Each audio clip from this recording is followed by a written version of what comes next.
Hello and welcome to Tuesday's ITV News Meridian. Tonight's headlines in the southeast. More migrants are rescued by lifeboats around Dover as hundreds use a break in the weather to chance the perilous crossing. The reality behind the NHS backlog. The 21-year-old from Larkfield who fears a lengthy wait for a life-changing operation. I just thought all my youth is gone. I'll just be lying in a bed unless if it gets to the point of it turns into an emergency. Reflecting on a very personal victory, the loved ones of Gravesend marathon racer John Smith tell us why Tokyo was extra special. And celebrating the rich history of Sussex through millions of artefacts. Tonight's Spirit of the South.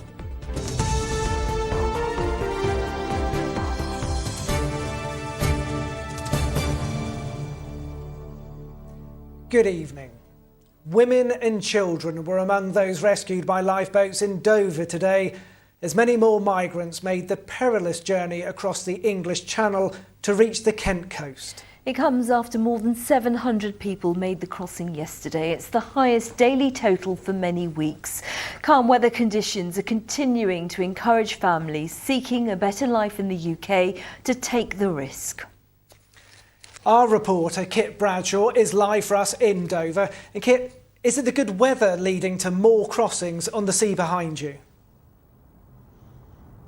Well, yes, it appears that the beautiful sunshine and calm seas are encouraging those in northern France desperate to come to the UK to seize the opportunity. So many were witnessed arriving here yesterday that it was thought a new daily record had been set, but the Home Office has been at pains to stress all day that it is yet to have a final figure, with sources suggesting it was around 750 people. That would be the second highest total in modern times, behind the record set just last month.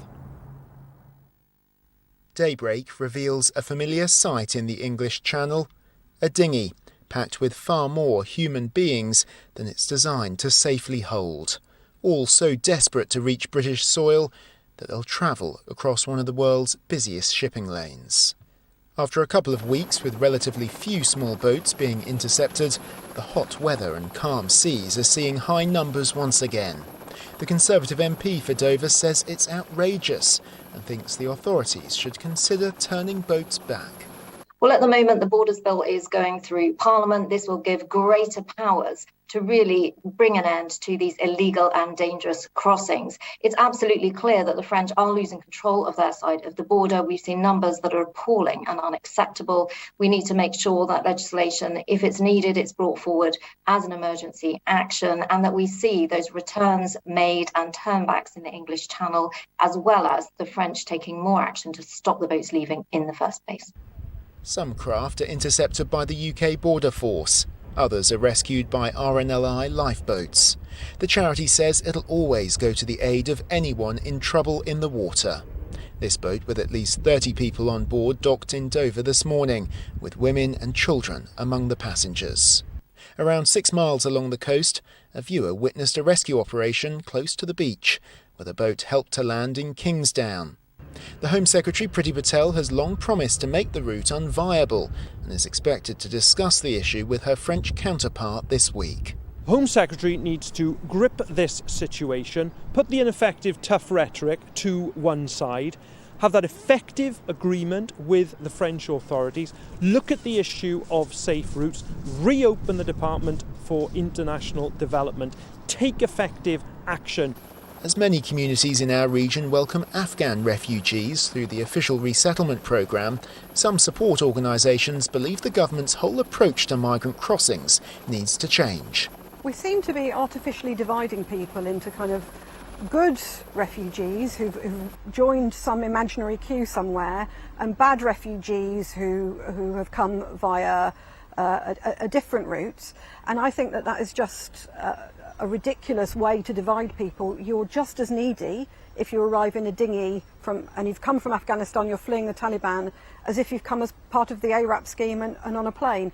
So we need to think about that, and we need to make sure that we're able to offer sanctuary to everybody that needs it. The clandestine Channel Threat Commander, Dan O'Mahony, said in a statement, "We're determined to target the criminals at every level. So far, we have secured nearly 300 arrests, 65 convictions and prevented more than 10,000 migrant attempts." As the last of the summer sunshine fades, it's expected the numbers risking their lives on small boats will too decline. But this has already been a record year in modern times, with a lasting solution yet to emerge.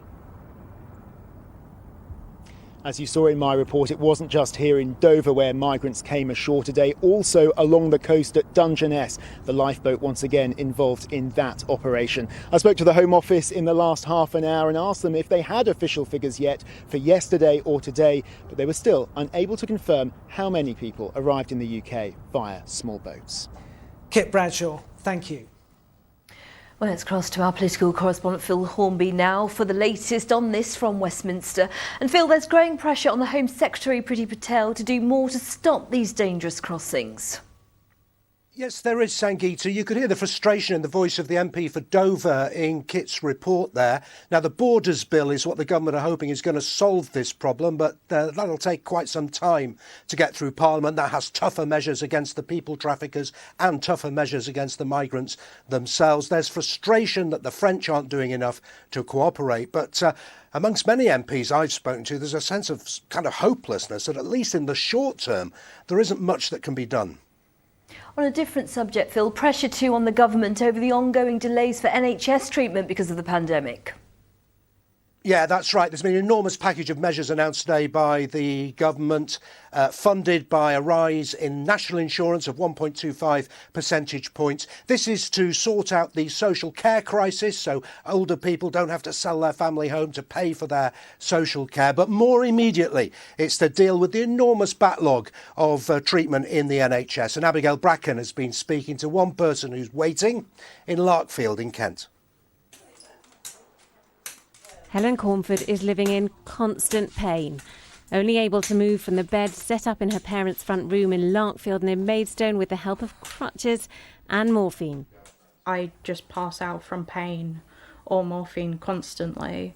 I'm pretty much with the fairies. I can't even make a cup of tea really anymore because I can't sit or stand very long. I have to lie straight or else it pulls at the nerves and you can just feel them getting trapped. At the age of 21, she's unable to work or leave the house without a wheelchair. She's now on the NHS waiting list for surgery to repair her damaged spine, but says she's been warned that because of the COVID backlog, she might wait years. I just thought all my youth is gone.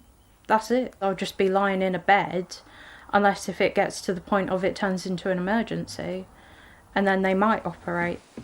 Helen's partner says her condition is getting worse every day. It's hard to watch somebody you love slowly lose their independence and everything they like to do because of something so minor that, because of delays, hasn't been helped. Helen says the care from her doctors at East Kent Hospital's NHS Trust has been excellent, but her family has now started crowdfunding. Do you feel you have no choice but to try to fundraise for a private operation? I think it's been made quite clear, unfortunately, that if we don't fundraise, then the only time it will be really looked at in the more immediate future is if something was to get worse or was to happen. And that's not a prospect Helen wishes to face. Abigail Bracken, ITV News, Larkfield. And East Kent Hospital's NHS Trust has just sent us a statement saying it is working hard to treat patients as soon as possible and understands the impact of waiting for treatment. A new surgical centre at Kent and Canterbury Hospital will help more people to be seen as quickly as possible. So back to Phil now. And Phil, the government says there will be extra money for the NHS and big changes to social care announced today too. Yeah, but there is concern among some MPs, including the man who used to be the Deputy Prime Minister under Theresa May, that by mixing up money for the NHS and money for social care, you'll end up with not enough money for either. This is what Damien Green told the Commons. My fear is that once you start spending on perfectly proper things like the NHS backlog, there will never come a point where there's enough money in this new fund to be transferred to social care that needs it now. You can't spend the same pound twice. And how's it all being paid for? By a big rise in national insurance, which some MPs say unfairly puts the burden on younger people who perhaps don't have a house, who are paying for older people to keep their house. Here's the MP for Bexhill and Battle. Can I ask the Prime Minister why he decided to reject other forms of insurance as a model? The Germans brought in an insurance model back in the 80s, facing the same problems that we had. Don't those models do a little more to intergenerational fairness? So the arguments go on. This is a very complicated arrangement. You'd expect the arguments to go on in Parliament for months, but that isn't going to happen. The government aren't going to allow their critics the time to marshal their arguments. They're insisting on a vote tomorrow in the House of Commons. I suspect it will get through without any problems, and the social care new regime is due to start in October 2023. Phil, thank you. In other news, a man from Brighton has been jailed for 5.5 years after sexually assaulting a young girl. Jason Lineker was found guilty in August after a 5-day trial. The attack took place more than 6 years ago. The 34-year-old will be a registered sex offender for life. Drug dealers operating in Kent have been jailed for a total of 12 years. Police have been targeting those involved in county lines, distributing drugs between cities and rural areas. 16 people were arrested and £5,000 was seized from suspects last month. It's part of ongoing work to tackle the crime in local communities. Secondary school students in Kent are being urged to continue to take regular COVID tests. Pupils across the South East return to school this week as most restrictions in and out of the classroom have been lifted. The County Council says regular testing will help identify positive cases, keeping pupils safe.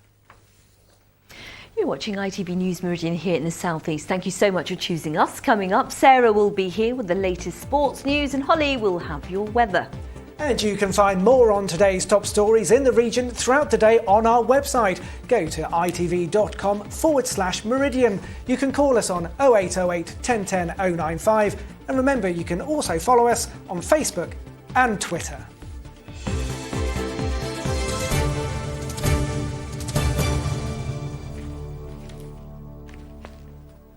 Sales of electric vehicles are rising rapidly. They're expected to account for 1 in 6 vehicles purchased this year. It comes after the government announced a ban on new petrol and diesel vehicles by 2030. While electric vehicles might cut the amount of carbon emissions, some critics say the lithium-ion batteries that power most of them have their own environmental impact. Kevin Ashford has been investigating. Chamcor Gog from Brighton is an electric car enthusiast. He says his motivation for owning one is environmental. The fact that it's electric and it's not using petrol, fossil fuel dependency and climate change. So we've got to get off fossil fuels.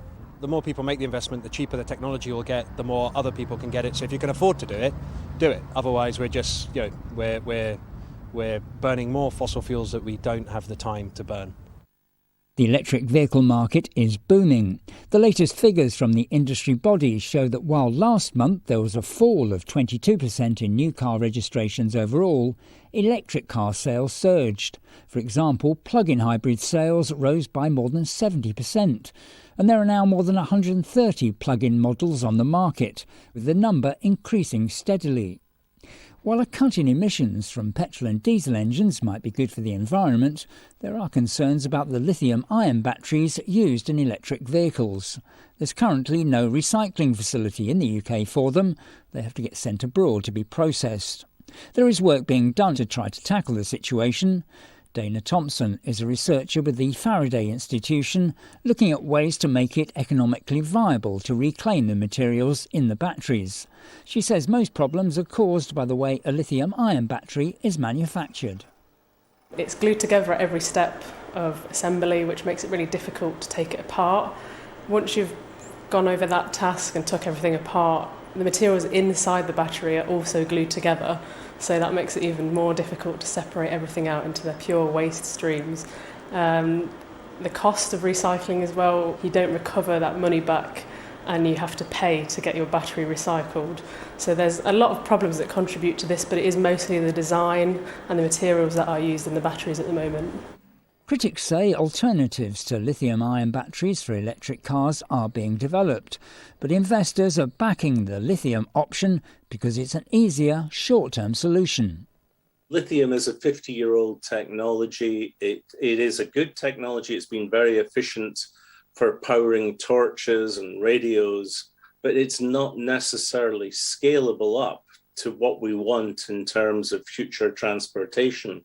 There are better options out there, but they are not attracting the investment that we need now to make them happen and make the world a better and cleaner place in 20 years' time.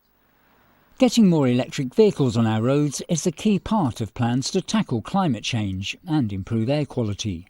There's also a drive to ensure the technology used has as little impact on the environment as possible. Kevin Ashford, ITV News. And the ITV Evening News Hour continues at 6:30 with more. Here's Mary Nightingale. Coming up, the tax rises the Prime Minister claims will pay for social care. A hike in national insurance will generate tens of billions of pounds. But is it fair? And how much of it will actually help the care sector? Also ahead, Police Scotland admits in court it failed a woman who died after being left in a crashed car for 3 days. Plus the rise of Emma Raducanu, the teen tennis star, making waves in New York. That and more at 6:30. Join me then.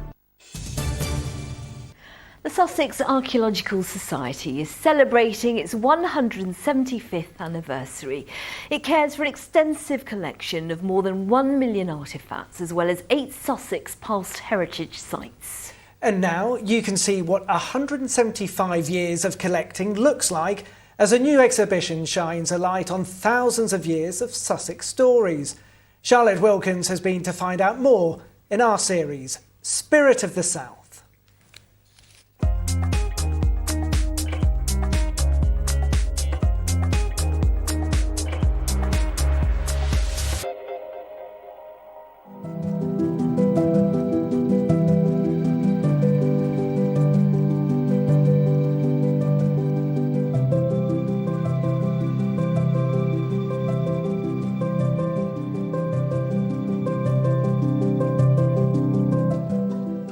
Preserving and celebrating the county's rich heritage, the Sussex Archaeological Society has been looking after some of the area's most iconic landmarks for the last 175 years.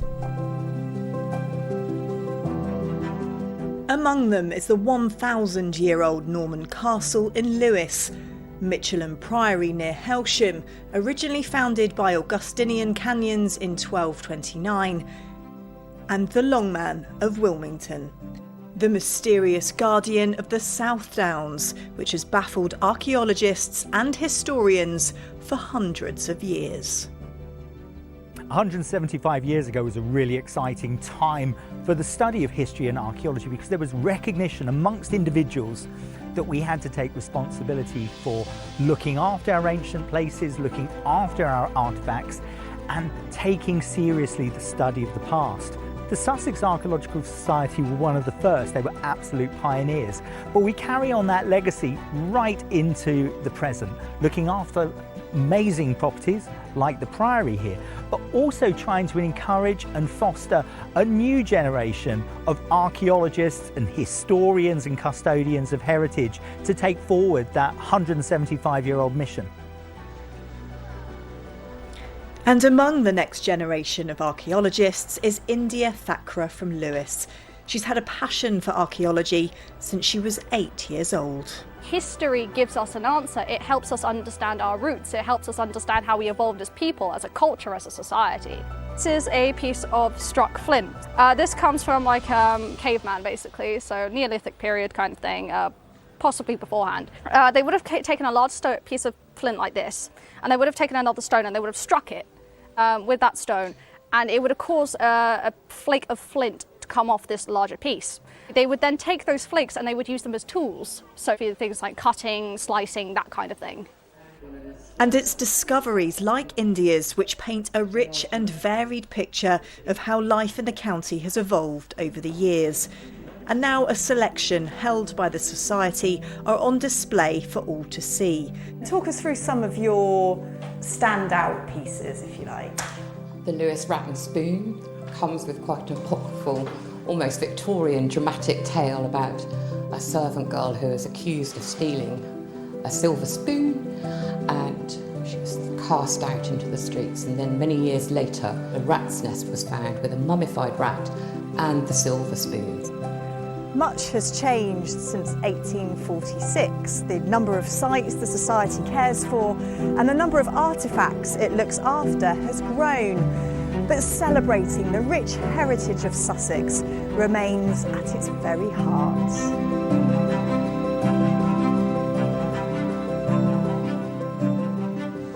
So what does the Society mean to Sussex?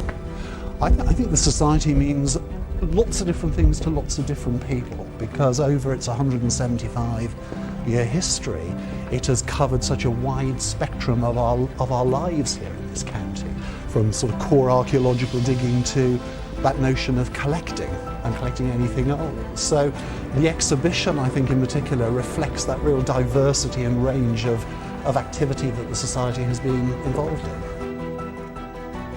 The exhibition is open now at the Barbican Museum in Lewes, unlocking the past for future generations to come. Charlotte Wilkins, ITV News, Sussex.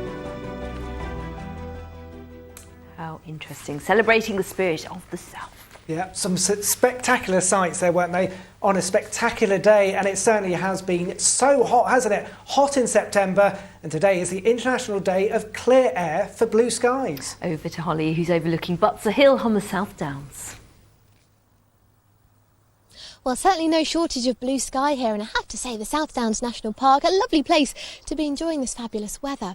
But weather like this does come with its downsides, and today that's air quality. Now, this is undeniably a beautiful vista, but it's not the A1 visibility, the crystal clear visibility that we get when the air is very, very clean. And that's because our air quality is reduced to moderate for parts of the region today.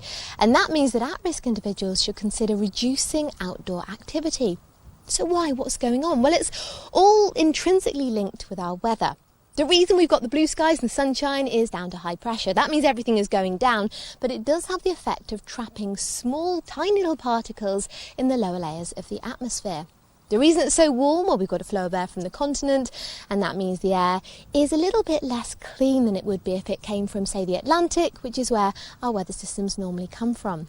But yes, ever such a hot one for today. How hot has it been? Well, widely in the mid to high 20s. Top of the shop, we've had Hurst-Monceau getting 29.2 degrees, and on top of yesterday's and Sunday's temperatures, that means that for parts of the region we are now officially in a heat wave. And of course, it's not just the daytime temperatures, the nighttime temperatures are also very high.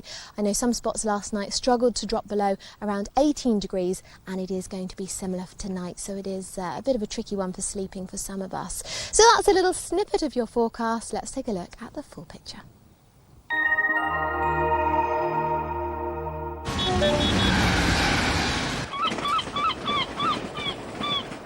Great Western Railway sponsors the ITV Meridian weather. Well, in the short term, we are sticking with our theme of some very warm sunshine. For tomorrow, I think a very summery feeling day, but into tomorrow night, the potential for some thundery downpours. Taking a look at the bigger picture, you can see the isobar showing a flow of air coming up from the continent. The isobar is forming a circle down to the southwest. That's an area of low pressure. It's generating these thundery showers which spread their way from west to east across the country through the latter part of tomorrow. This evening though, well yes, lots of sunshine around. There is a bit of a breeze around, especially across high ground and into the coast as well. But it's a very warm, very humid, feeling nice, a sticky one. It could be tricky for sleeping for some, with values in places for some towns and cities not falling below around 18 or 19 degrees. So as we head into tomorrow morning, it is a warm old start to the day, and with this warm air in place again, our temperatures rocket their way upwards. So mid to high 20s, very widely, always feeling a bit fresher around the coast there where you have got the breeze coming in off the sea. But as I say, into tomorrow night, we do start to see this potential for some thundery showers.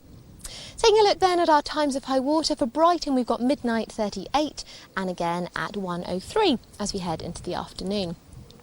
And the outlook, well, for Thursday and Friday we have got the continued risk of some thundery showers. Having said that, they are a little bit tricky to forecast in terms of the detail, and away from them I think we'll still get some sunshine, although not as warm as it has been of late. Still, I think, feeling quite summery though where any sunshine does come out. And then some uncertainty as we head into the weekend, but hopefully an improvement once more. Great Western Railway sponsors the ITV Meridian weather.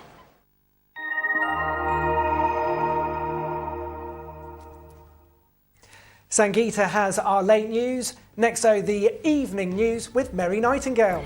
For now, though, from the team here at ITV Meridian, thank you so much for watching. Hope you'll join us again tomorrow. Bye-bye. Bye-bye.